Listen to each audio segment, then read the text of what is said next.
Hello everyone, I welcome you all to the channel again, and this is the fourth lecture of our 40 days UGC NET SPRINT program.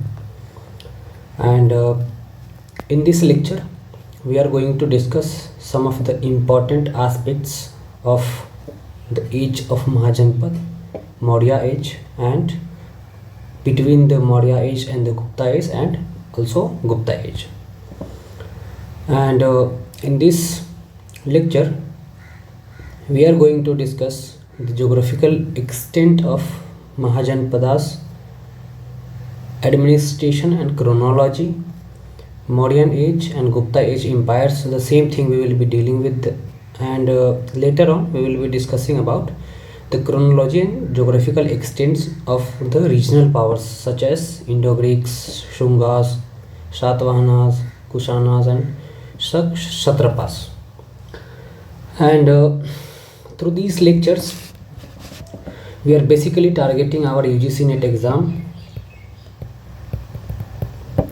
and I have provided the Telegram and WhatsApp group link in the description, and you can join our WhatsApp group and the Telegram channel, and there you can access the PDFs or these PPTs which I'll put later on. And sorry for the delayed lecture, and I was busy in something else, so I am uploading this lecture after 4 or 5 days. So my name is Amod Kumar, and I am a PhD scholar in Pondicherry University, and this is my biodata if you are interested in. And okay, let's get back to the topic which we are going to discuss.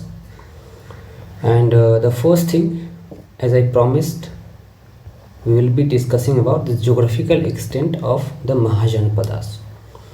And if you are wondering why we are going to deal with straight away, we are going to deal with the geographical locations and the other important aspects of the age of Mahajanpadas.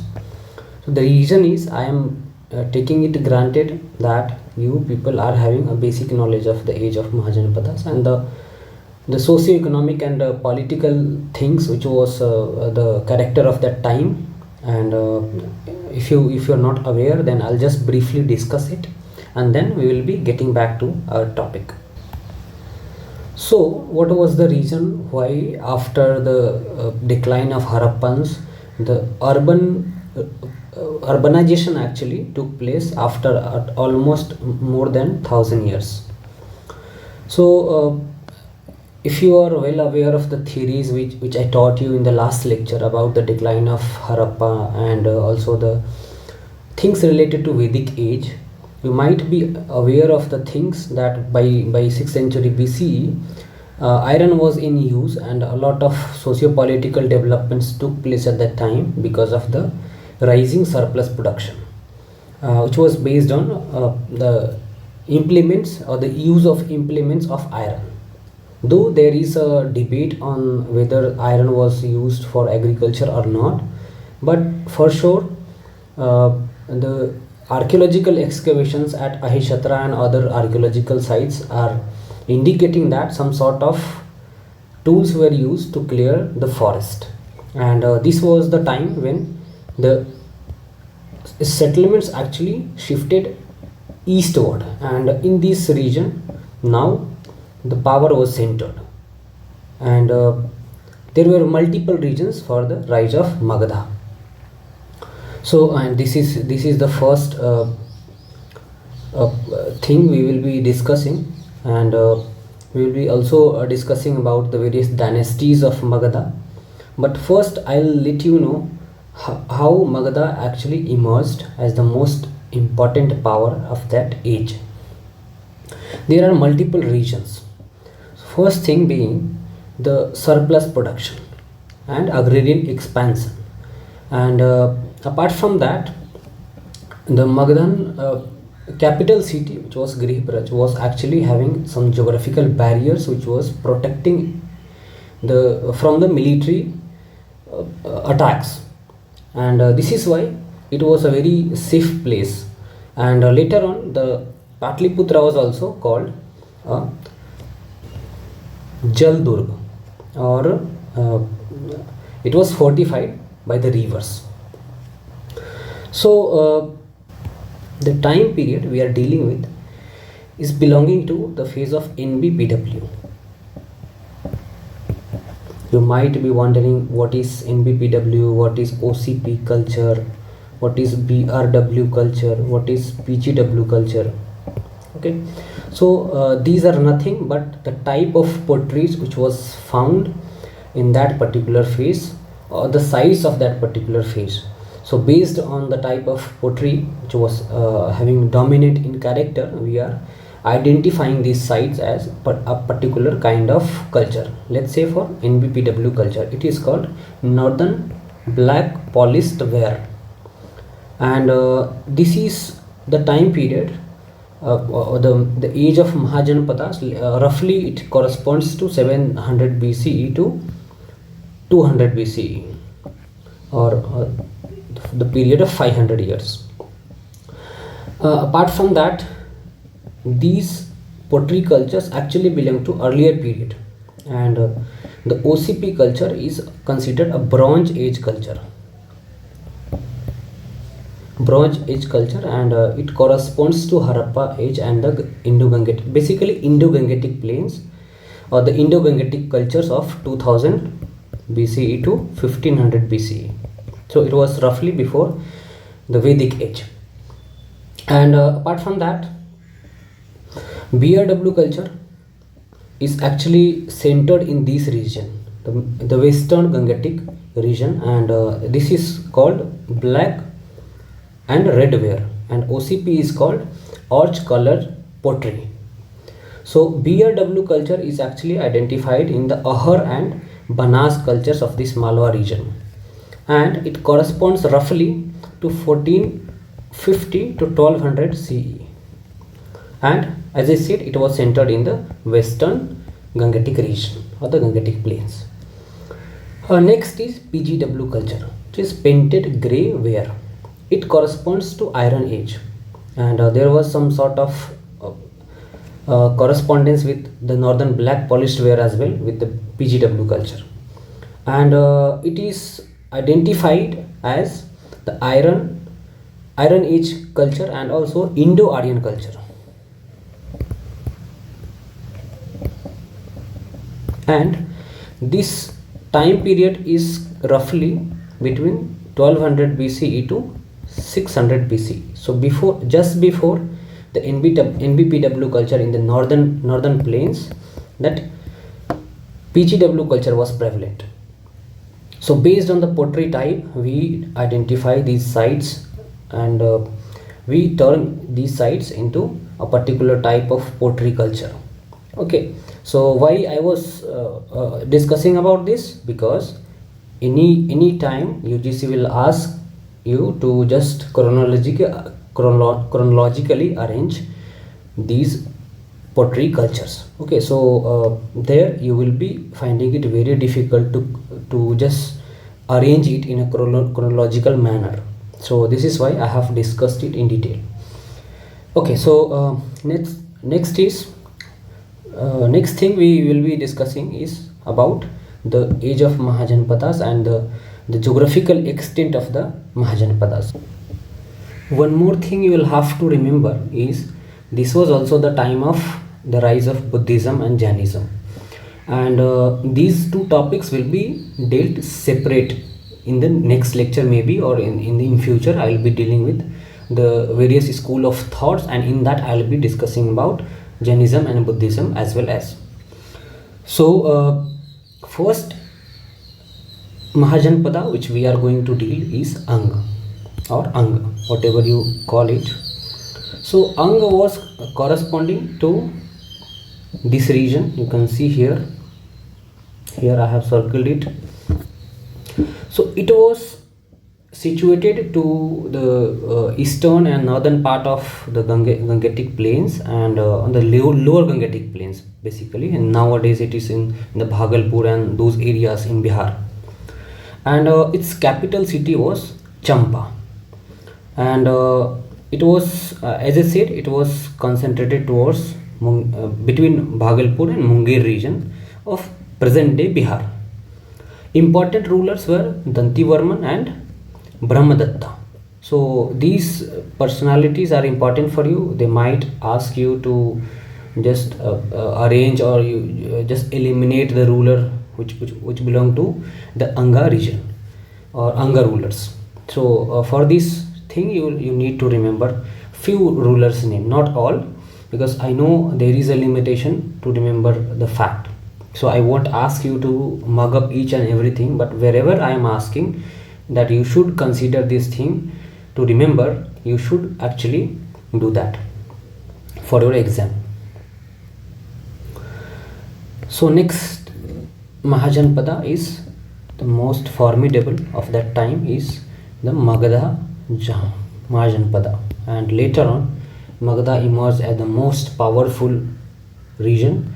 And Magadha was having two capitals. First it was Grihibraj, and later on the Pataliputra. Its geographical location, as I said, it was having a very strategic location, and it was in a very fertile region. You can see here it is in the fertile region of Gangetic plains, and this is why it was producing so much surplus, and this is why this led to the second urbanization. Third urbanization actually corresponds to Delhi Sultanate, and the first urbanization corresponds to the Harappan age. Okay, so these things you remember. Yeah, so geographical extent in the northern side is the river Ganga. So from here this is river Ganga, and not this, here this is river Ganga, and this was the boundary, and here is the city of Patliputra. If you can see, there is Patliputra, and earlier the capital was Grihibraj. So later on it was transferred to Patliputra, and on the western side the river Son flows, and this is creating one boundary, and in the eastern side river Champa, which was an ancient river. Nowadays it is not in existence, but river Champa was making its eastern boundary, and in the south it was the Vindhyan mountain range, which was the geographical boundary of Magadha. So you can see that from all the sides it was protected. This is why it was very less prone to the outside attacks. And as far as the important dynasties and rulers are concerned, first dynasty was the Haryanka dynasty, and in that you already know that Bimbisara actually founded this dynasty, and Ajatasattu was one of the most important ruler of this dynasty. Apart from that, Udayin was the last ruler of this dynasty, and next dynasty was Shishunag dynasty, and it was founded by Shishunag, person called Shishunag, and the chronology roughly belongs to 412 BCE to 344 BCE. The first dynasty's chronology actually corresponds to 544 BCE to 412 BCE. You just remember, no need to remember all the dates and all the years, but you just remember the chronology. So in the Shishunag dynasty, the last ruler was Kalashok, and the next dynasty was Nanda dynasty, and you know Mahapadam Nanda actually founded this dynasty, and Dhan Nanda was actually assassinated by Chandragupta Maurya, as you know, and Chandragupta Maurya founded the Mauryan Empire. Later on, Asoka's successors, Dasrath, was assassinated by Pushyamitra Shunga. Later on, I will be talking about Shunga dynasty in a separate thing. So this was all about Magadha, and next dynasty is, or the next Mahajanpada is Kasi. So Kasi is a modern day Varanasi sorry, and later on it was merged into the Kosala. So you can see here it is Kashi, Here it is Kasi and here it is Kosala. So later on it was merged into Kosala, and Kosala was having capital at Ayodhya. The modern day people are so much obsessed with Ayodhya, you already know, and we are not going to that debate how and why they are indulged into that.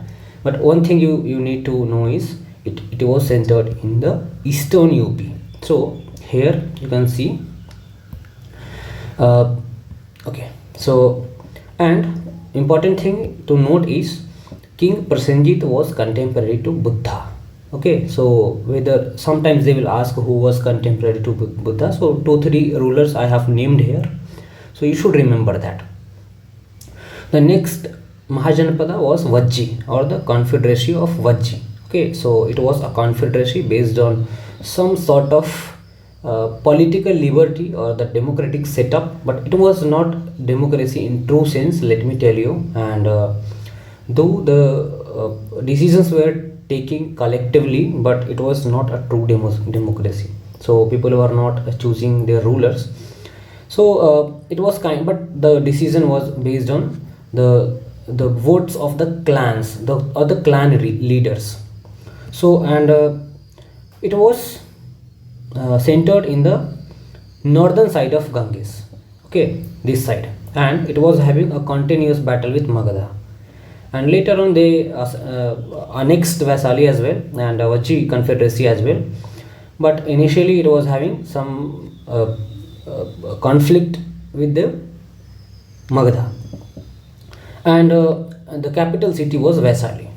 So there is some remains there in Vaisali. There is a stupa there. If you visit Bihar, you must visit Vaisali, and roughly it corresponds to modern day Tirhut. So next is Mallas, and I have circled it here. It is Malla, and its capital city was Kusinara or Pava, or you can say that Kusinagar. It is associated with Mahavir, you must know that. And it was west of Vajji, you already know that. You can see this in the map. This is why I have put a map here, so that you can imagine and you can see how these Mahajanpadas were placed, and you can have a better idea of their location. And next is Chedis, and Chedis were actually, these are called Chetiyas as well, but there is a difference in pronunciation. So its capital city was Sotivati. Okay, so capital city you must remember, because sometimes they just ask you to match the following like this, and you'll have to identify the capital cities. And it was in the Bundelkhand region of Madhya Pradesh. You can see that in the map. Next Mahajanpada is Vats, or the Vats kingdom.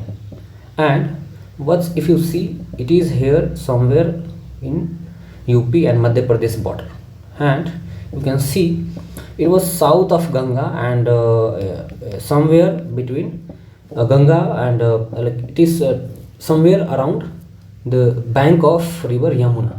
So this is why it was important. It was fertile plain, and Kaushambi was its capital, and also King Udayana was the most important ruler here, not Udayin. Udayin is associated with Magadha. Okay, so you should remember that. Okay, so Kuru was somewhere here in the nearby of Delhi NCR region, and the capital city was Indraprastha. You already know that. There is an old fort, there is a place called Old Fort in Delhi, and that was the capital city of the Kurus. Next is Panchala, and Panchala was somewhere around Farrukhabad Bareilly region, and its capital was Ahechhatra. Okay, so Panchala's capital Ahechhatra is very important for us. Why? Because in recent times there was an excavation going on, and there is some evidence of chariot, there is some evidence of iron implements there, which corresponds to the 5th 6th centuries BC. So because of the findings, there are a debate on whether the story of Mahabharata was true or not. So this thing you should remember, that Ahichatra was the capital city of Panchala. Okay, by this you can remember that. Next is Matsya, and Matsya, you will see that it was in Jaipur Alwar region, and somewhere here, okay, it is not written here, but somewhere it was here. And Jaipur Alwar, Bharatpur and Viratnagar region, here it is marked, sorry for that, it is marked here, you can see. And its capital city was Viratnagar or Viratnagar, you can, whatever you can say. And next we have 3-4 more left. Okay, so next is Sursenas, and it was concentrated in Mathura region. Okay, so you can see there is a place and like nearby Delhi, and you can see here it is Sursena, I have marked that. And apart from that, one more thing I need to tell you is that Mathura was one of the most important region of that particular time, because of it was a major center of trade, it was major center of religious discourses, and this is why it was very important. Okay, next is the Asmaka or Asaka, whatever you call it. And Asaka is very for me it is very easy to remember. Asaka kingdom, it was the southernmost Mahajanpada of that time, and it was in the Godavari basin, and you can see here I have marked it. And Potana or Potali was its capital city. Okay, next is Avanti, and here you can see it was in the western India, in the Malwa region, and its capital was Ujjain and Masimati. And Chandra Padyota, its ruler, was actually contemporary to Buddha. These you should remember. Next is Gandhara, you can see here it was nowadays in Pakistan, and Cambodia is also nowadays in Pakistan and Afghanistan border, somewhere around that. So in Gandhara, it was in the region of Peshawar and Rawalpindi and Kashmir, and Takshila was its capital. And you can see that Gandhara, you already know that there were the school of sculpture at that time, and Gandhara was a famous sculpture school. So Gandhara, Mathura and Amravati schools. Later on I will be talking about this, not in this lecture. Later on, when I will be discussing about art and architecture, then I will be discussing about these style of sculptures from ancient India. Okay, so for now you just know that this was an important area of artistic creation. Yeah, next is Cambodia, and it was north to Gandhara. And if you have to just remember, Cambodia was the northernmost Mahajanpada. Okay, it is nowadays in Afghanistan, and it was also associated with Gandhara. So the 16 Mahajanpadas are done, and the important things which you needed to remember and which you needed to understand, I have already discussed. And the most important thing you need to remember is here. Okay, the terms and terminologies associated with the administration of the age of Mahajanpadas. Okay, and I don't think I need to discuss the nature of polity. Okay, somewhere it was absolute monarchy, and somewhere it was a certain kind of democracy, in, let's say, in Lichvi or Vajra Republic. Okay, so here you can see I have mentioned some of the terminologies here, and one by one I'll be discussing about it. So the first one is Mahamatras. So Mahamatras were actually a common term for officers, like let's say for Dham Mahamatras, means it was the officer for or in charge for the policy of Dhamma. Okay, like you can correspond it with the Mauryan Age, but we are discussing with the age of Mahajanpadas. So for an understanding, I told you that example. Okay, so Mahamatra was an general term for officers, and Mantrin was a general term for minister. Okay, later on, Gram Bhojkas, Gramikas, these were the tax collectors, and these were posts. Okay, these were not the general terms. Rajuka Grahaka was the officer in charge of management of land. Okay, you can see here that there was some kind of land management at that time, and there was a separate officer for that. Dronamapaka was the revenue collector, and this revenue collector was having a different nature of collection of the revenue, because this collector was actually collecting the revenue in grain, okay, not in cash.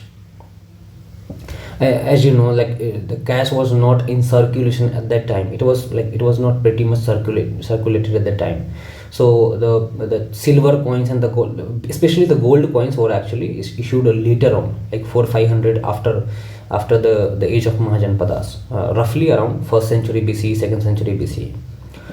So Solkikas, whatever you tell it, it was the toll collector. Okay, so toll were collected in the important routes, and Solkikas were the toll collectors.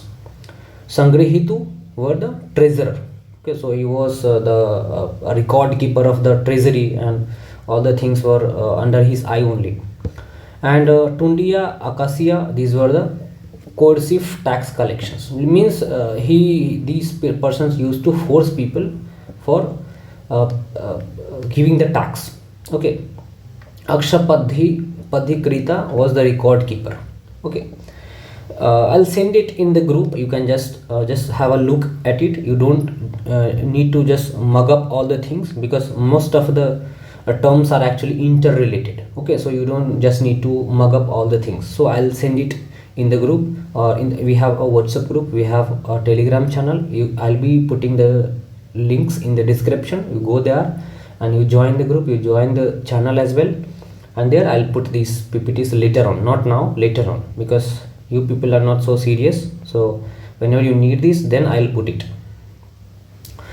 So okay, so we are finished with the age of Mahajanpadas, and now we will be dealing with the Mauryan Age. So in the Mauryan Age, you know a lot of things that like who founded that Mauryan Empire, and the chronology, and lot of things about that, the policy of Dhamma. There were a lot of pillars, there were a lot of stupas erected at that time, and a lot of things we have to read, and the Mauryan Age society. Okay, so apart from these things, you like some of the things you already know, the basics. What is important for the exam is the thing which I'm going to discuss. Okay, so I'm not just discussing the Mauryan Age. I'm just focusing on the exam perspective. Okay, so because we don't have that much time to discuss each and everything here. So within an hour or 1.5 hour lecture, we can't discuss each and everything here. So if you want to learn all the things, we have separate playlist for that. You go there, you go the lectures in the ancient, medieval and modern section there. We have 3 playlists for that, and whatever video is uploaded there, you watch that. Later on I'll just complete those playlists as well. First I'll have to complete or make you exam ready for like August September exam. Okay, let's get back to our discussion. And as you know, Kautilya had a theory of like a special kind of theory of a state, and which is called the Saptanga theory of a state. You already know that.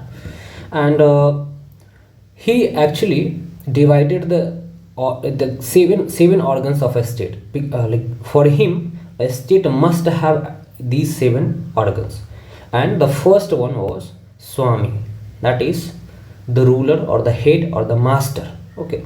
Second thing was Amatya means mantri or minister. Okay.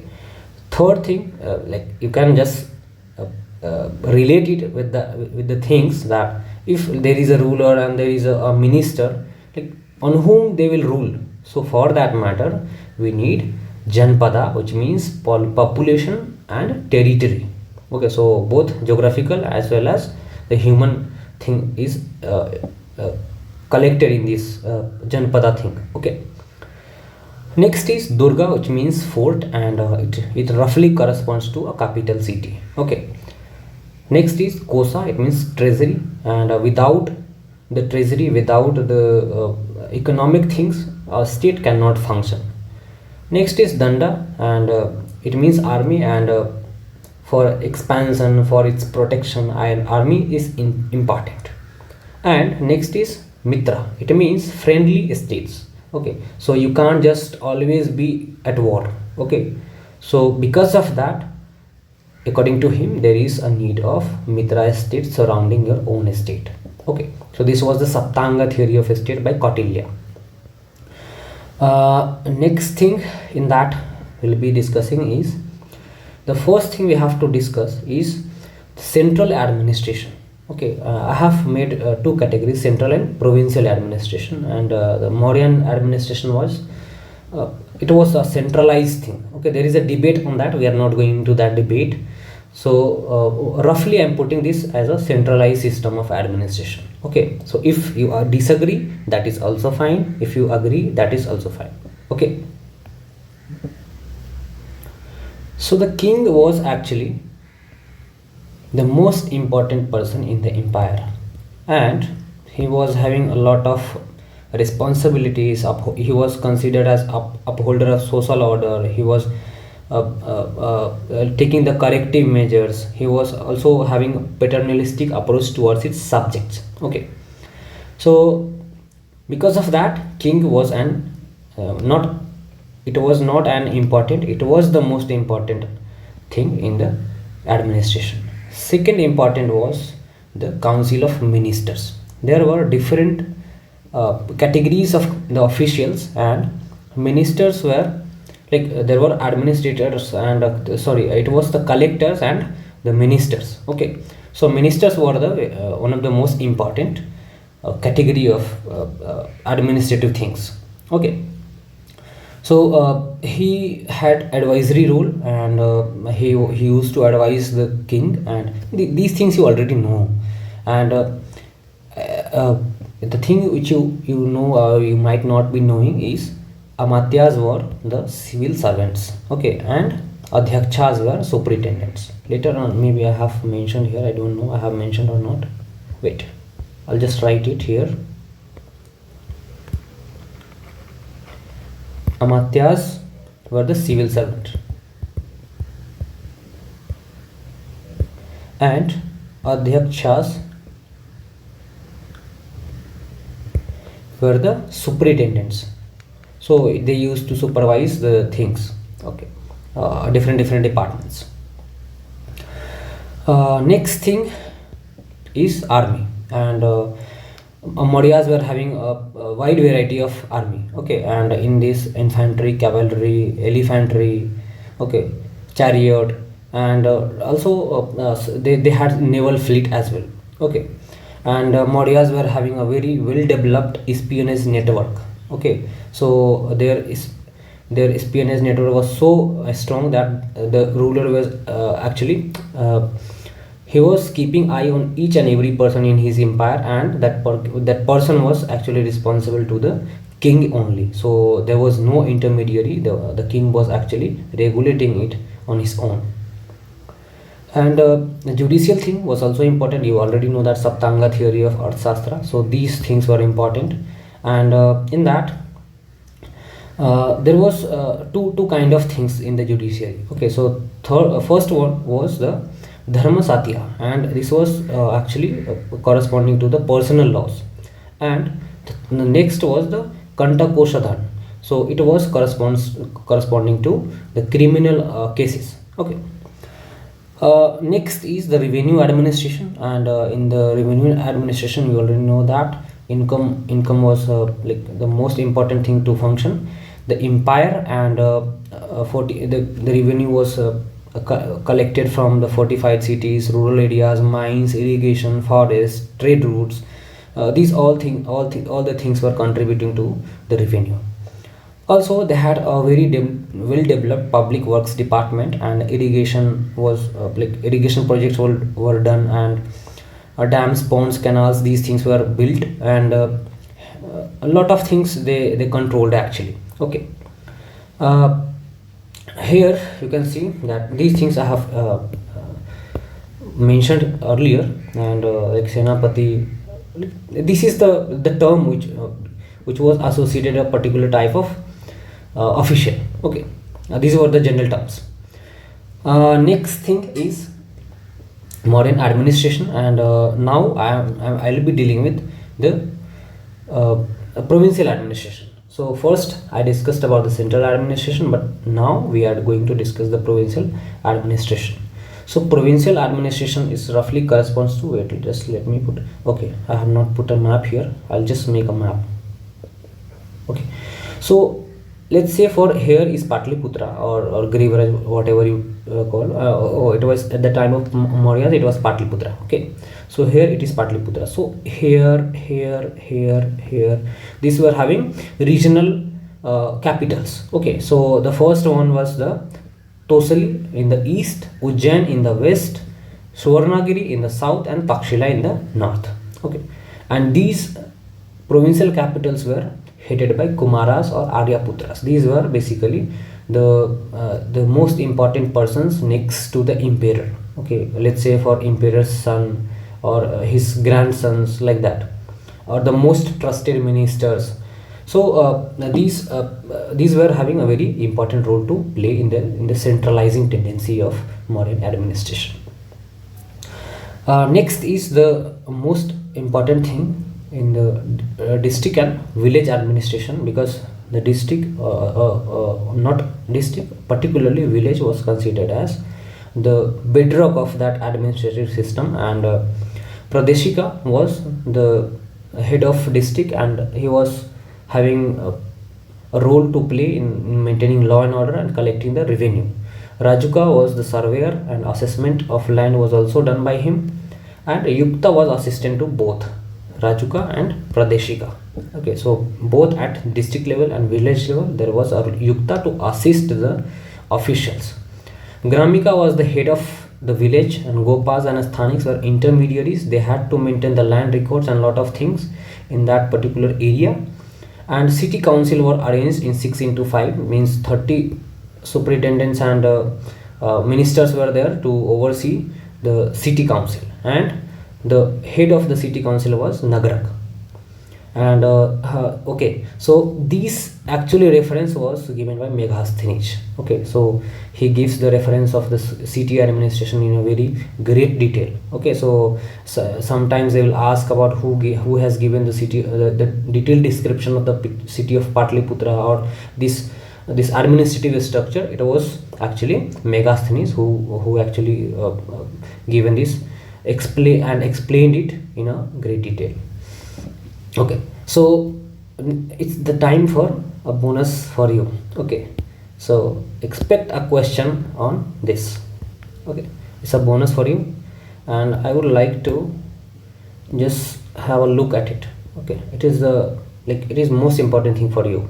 Okay, because these thing, if they ask now, you will do it very easily, but the most important you will be to remember is the Mauryan coins. It is very important. Okay, so Mauryan coins were having gold, silver and copper.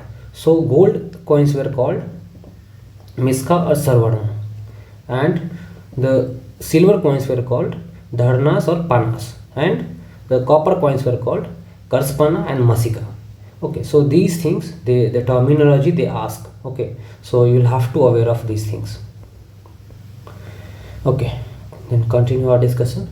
So the important aspects of Maurya period is actually over. There are a lot of things, and I'll be putting one maybe some mnemonics and something to remember: the major rock edict, minor rock edict, and pillar edicts by Ashoka and the Mauryas. Okay, so I'll be putting some sort of mnemonics to remember later on, but in this that discussion will be our part of Buddhism and Jainism. Okay, and that the Buddhist council and the Jaina council also will be discussing the discussion of Buddhist and Jaina council. These things are important for your exam. Okay, yeah, so let's get back to our next discussion about Gupta administration. So as compared to the Mauryas, Guptas were having a very decentralized nature of administration, and there is a debate on that. So we are not right now, we are not going into that. Okay, you just have to get aware with the like terminologies. Okay, so these things, these Gupta rulers used to adopt like high sounding titles. Okay, like Maharaja Dhiraj, and here I have written that Maharaja Dhiraj, Parmeshwara, and sometimes they use the term which was like it was considered some comparison with the god. Okay, so there was some sort of like divinity over there, and they were conceptualizing it. Okay, so king as a divine thing, it was becoming a norm nowadays. So these kings were actually assisted by the council of ministers. These things you already know that, because this was a decentralized form of government. Okay, and civil and criminals cases were demarcated clearly, and you can see in the Mauryan phase itself it was demarcated. Okay, so now it was the time for Guptas to demarcate it, and there were separate things they were dealing with that. So in territorial divisions, you can know like there was some sort of intermediary states, and some sort of, see this time is also called as, by R.S. Sharma, this time period was called as Indian feudalism.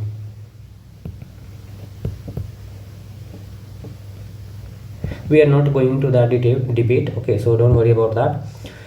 Indian feudalism was actually, this term was coined by R.S. Sharma to denote a special kind of patron-client relationship in the Guptas and later phase. Okay, so I know like I am just considering it like most of you know what is feudalism. Okay, if you don't know, you just comment it in the next lecture. I'll just discuss it. Okay, don't worry. Yeah, so let's get back to the most important things which we have to consider. Bali was, it was a compulsory offering, compulsory tax. Okay, Bhag was the tax on the production or the revenue from the agriculture. Okay, Bhog was also a tax. Shulk was custom tax. Udanga was social security tax. These things you need to remember. Okay, Kalipta, it was for selling and purchasing of the lands, like it was a tax for the transaction in land. Okay, basically. So these were the Hiranya, it was the gold tax. Okay, and Kara, it was irregular tax. Kara in Hindi it is also meant tax. Okay, so Kar means tax. Trade, we don't need to discuss that. Ujjain and Takshila, Ujjain and Mathura, these were the important trading centers. Okay, and what these people were doing, we are not concerned with that. They are not going to ask you. They will ask you one thing, that is the important trading towns and important trading ports. Okay, so name and region and the political area associated with that region. Okay, so they will be interested in these things. Sorry for the delay. There was a delay because of the mic actually got switched off, so again I have to re-record the session from here on because the sound quality was not good. So okay, then let's continue. And next is Gupta administration. And Gupta administration, I already told you, like the rulers used to adopt high sounding titles like Maharaja Dhiraj, Parmeshwara, like that. And in provinces, here it is, you can see that there was a state, and below that there were provinces which were called Desha, Bhukti and Rashtra, and these were headed by princes or the relatives of the ruler or the king.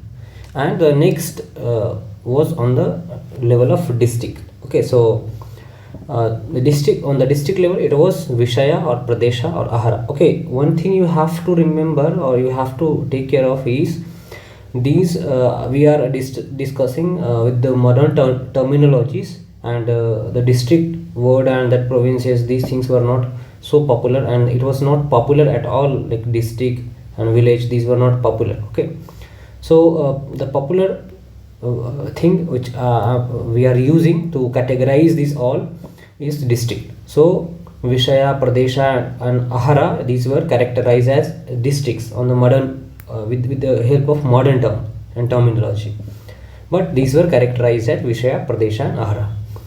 And next is village, and village were called Grama, Palli and Gidma, Khetaka also, and it was headed by Gram Adhyaksha or Kutumbin. Okay, so they might ask you a question that which were the work of Kutumbin and like that. So there you'll have to choose the correct option. Okay. Next level of administration was city administration, and it was headed by Nagar Sarashtina. Okay. Next thing we need to discuss is the terminologies associated with the Gupta administration, and here I have made a list, and you can go through this list. The first one is Mahabaladhikrita. It was the commander of chief and the commander in chief, and the important work that particular person was heading was the military. Okay, so he was leading the military expeditions and all. And next is Mahapratihara. These were these were having role to play in the maintenance of royal palaces, and that word Pratihara actually came from here only, and these were considered as gatekeepers. Okay, so Dandapasika were the head of police department, and Bhandara Dhikrita was the head of royal treasury, and Mahapaksha Patalik was the head of account department. The next one was Vinayasthani Sthapaka, and it was the head of the education department. Here you can just associate the term with Vinaya, and Vinaya means education or a good conduct. Okay, so by these terminology you can just associate whenever they'll ask a question. Okay, Sarvadhaksha was the inspector of all the central department. It is central. Okay, there is a typing mistake. It is central. Okay, and next is Mahamahipilapati, and it was the collector and executor of elephantry. So this Mahamahipilati was the head of that elephantry department, and you already know that elephantry was one of the most important organ of army of Gupta army. Okay.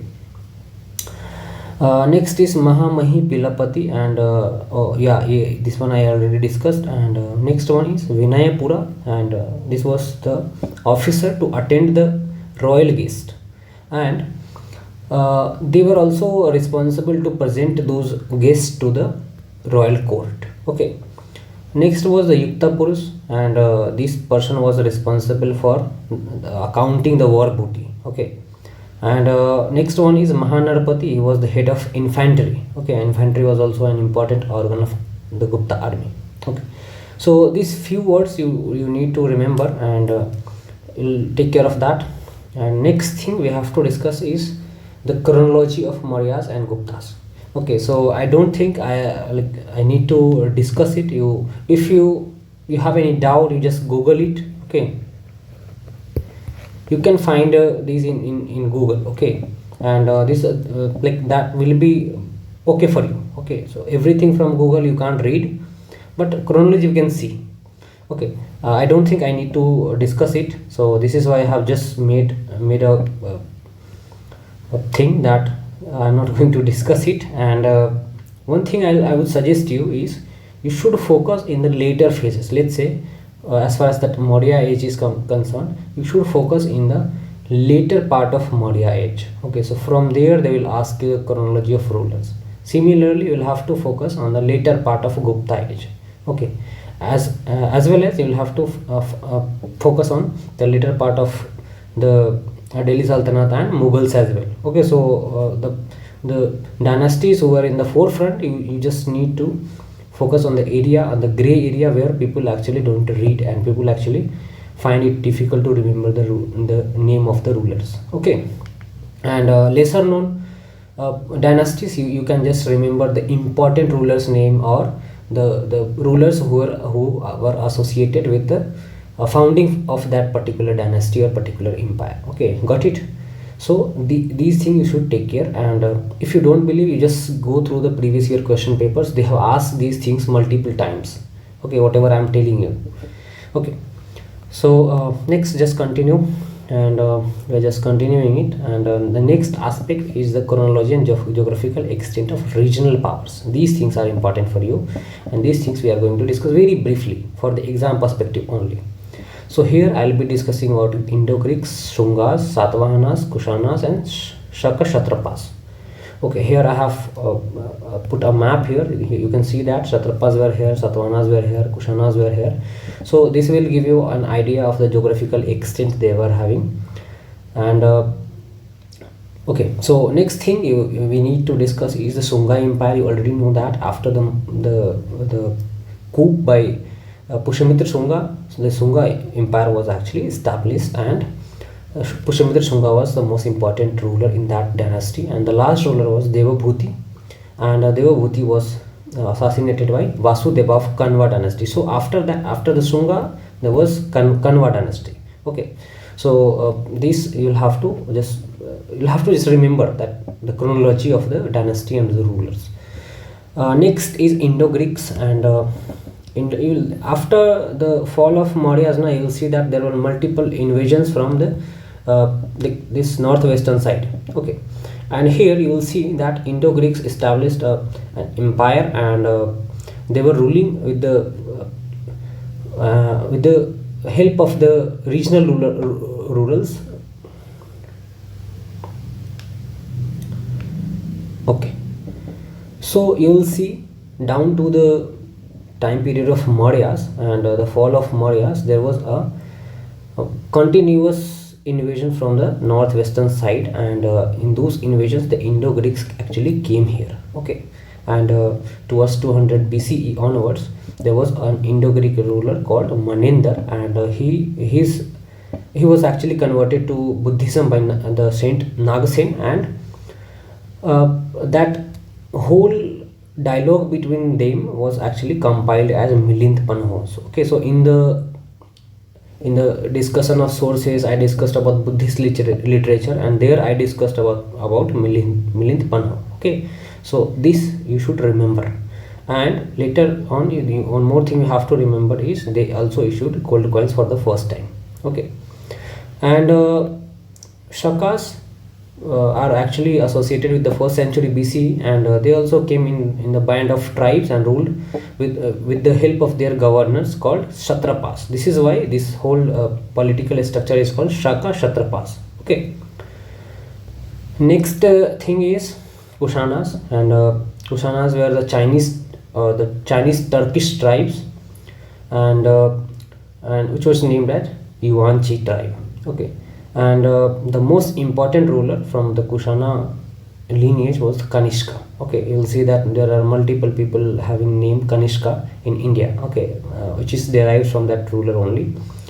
And according to the sources we have, his empire expanded till Varanasi, and in the 4th Buddhist council was also held in his time period. You just comment down who was the officer in charge of the 4th Buddhist council and where it was happened. Okay, and next thing he did, he also built a monastery at Peshawar. Okay, so these things you can associate with, and that Buddhist council was taking place at 78 CE. We will see. Yeah, so next is Satvahanas. See, you can read one special book on Satvahanas, Indo-Greeks and all. I am just discussing the important things you should remember for the exam perspective. I am not discussing each and everything you need to know.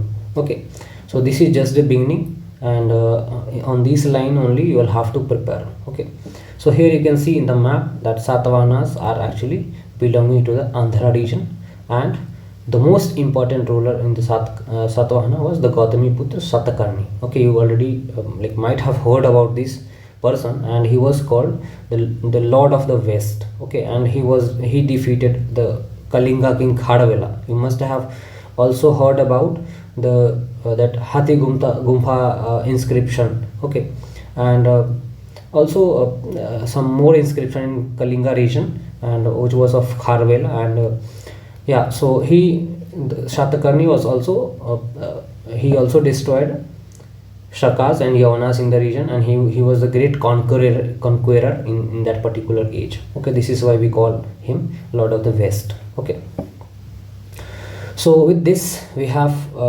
done, like we are done for this lecture, and this was the 4th lecture in the series.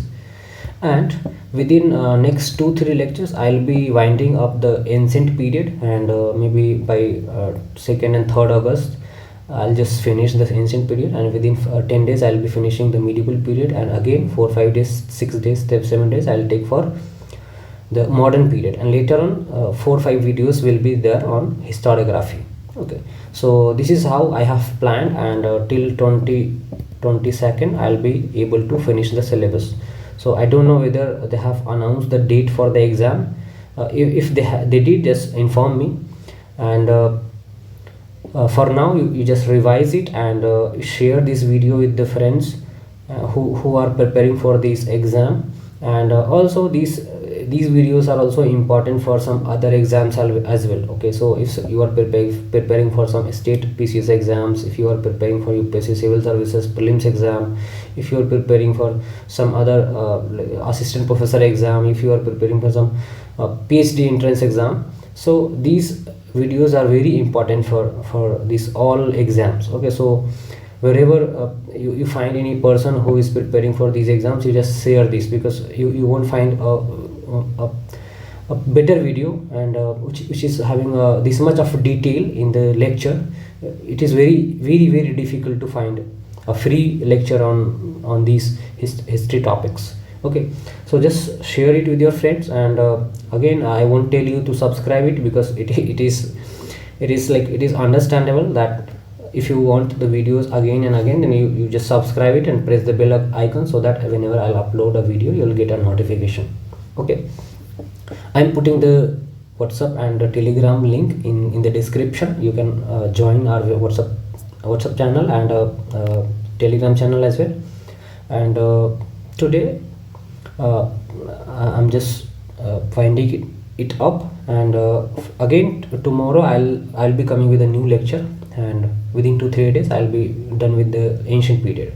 Okay, remember, this is not the whole syllabus. I'm just focusing on the important aspects for your exam. Okay, so this is the disclaimer, and by doing this you'll be able to do at least 30-40 questions in your exam very easily. Okay, so thank you so much, and keep loving. Bye.